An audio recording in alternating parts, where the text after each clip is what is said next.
சாமி, சிட்டு போல வந்து கேளு, சிறுநீரகத்துக்கு உவந்து சொன்னேன் பாரு.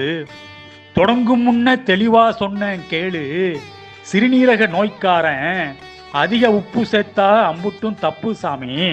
சரி சொல்றேன் கேளு. முத்தான மூக்கிரட்ட கீரை, கெத்தான வயவரப்பெல்லாம் கேட்காத சொத்தா மலிஞ்சு கிடக்கு சாமி.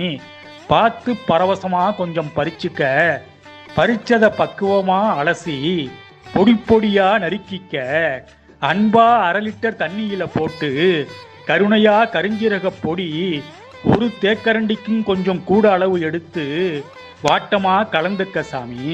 கலந்த கலவைய கருத்தா கொதி பண்ணிக்க சாமி.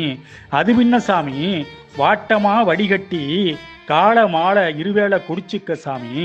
நாள் சில சினுங்காம தொடருது சாமி. செதஞ்ச சிறுநீரகம் சிங்கார சிறுநீரகமா ஆகும். சிறுசான